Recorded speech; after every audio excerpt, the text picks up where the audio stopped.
ESPN announced the other day that this was the most watched season of the WNBA and WNBA postseason that they've had, which is wild for a year that we were told repetitively that Caitlin Clark was not playing and therefore no one was watching. Yeah, I'm really curious about those ratings and like what the catalyst was. Was it the Asia comeback, like 17 games? Was it just the fact that they were on in really great nationally broadcasted spots? Was it because I feel like it was maybe more storylines and there was like a little bit more intrigue. Yeah, I think this year the league really feathered out from Caitlin. And I'm curious if we would have seen that had Caitlin not got hurt. I was wondering the same thing. I kind of think no. I kind of think Caitlin getting hurt, and not that I ever wish injury on anybody, but I almost think it was kind of good for the league. I agree. Because it shows we can diversify and still get just as good a ratings. Well, because now we have to figure out how to sell this league without Caitlin on the floor. So it put the feet to the fire of the executives and the producers and the directors that work at these networks that have to now still fill 42 games of Fever on television without Caitlin Clark. I think what helped a lot was the fact that the Fever were on national TV so much, and Kelsey Mitchell ended up being top 5 in MVP voting. And she put together such an insane campaign where she was balling out of her mind. And there was just so much drama with the Fever, and Sophie Cunningham's chirping online, and you've got the DeWanna Bonner situation. So you had like this really unique mix of injuries, the Caitlin Clark effect. You had the new players on the team, and how they're mixing and meshing, and also like a player coming out of nowhere and having a coming out party. I mean, not out of nowhere. Kelsey Mitchell is a great player, and we knew that. But this level of production that we saw from her was insane. And then there was, we started to have like beef between teams because of like things that were going on online or on, we had Phoenix Mercury had beef with the Fever, and then we were following the anti-Fever storyline in terms of the DeWanna Bonner and Alyssa Thomas stuff. Then we have, all the drama with the Liberty Lesbians and Sabrina. There's all the injury. There's a lot of storylines that I think the stud buds.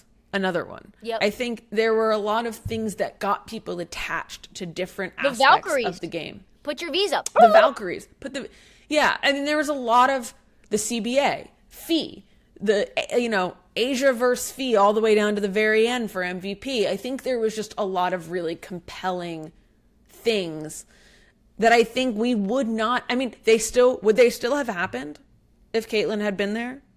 Yes.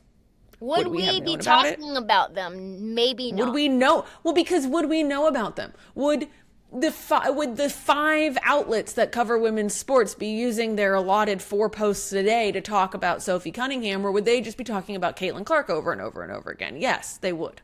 Yep. So instead, we got a diversification of storylines that I think suited one for anybody. And I think as much as people hate on Unrivaled that are WNBA purists because they're like, oh, they're creating this rival league to the WNBA. I think that Unrivaled gave us this unique insight into players' personal lives and the one-on-one tournaments and all the fun things that they were doing with the players on social media, kind of kept them in the front of our mind the entire offseason and created a lot of momentum that fed into the regular WNBA season. How much do you think this hurts Kathy's argument that, like, the players need the league more than the league needs the players type of argument, and, like, that it's a Caitlin Clark league and that's why they all get money? Like, the she was actually trying to say that the league was more than Caitlin Clark. I think it actually supports that argument because you can tell she's got disdain for a top-heavy, star-driven league. Like the Caitlin Clark should be on her she should be thanking me for everything that I've done from her. Because she got $16 million. Yeah. And so I think it actually shows that Kathy, in that respect, is correct, that there's probably a dozen or more stars that really drive the needle. Or more. And I think there were so many people that casual fans got introduced to this year. You know, that have been around. And like Odyssey Sims.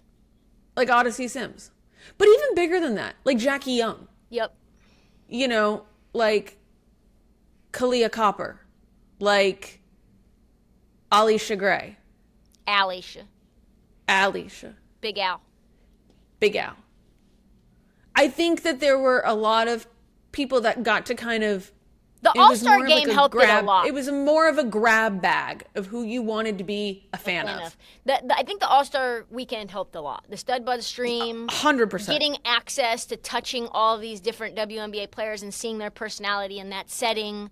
The dancing. The Dejanay stuff. Like, all of that. Dejanay's another one. It became a big machine. It became a massive machine.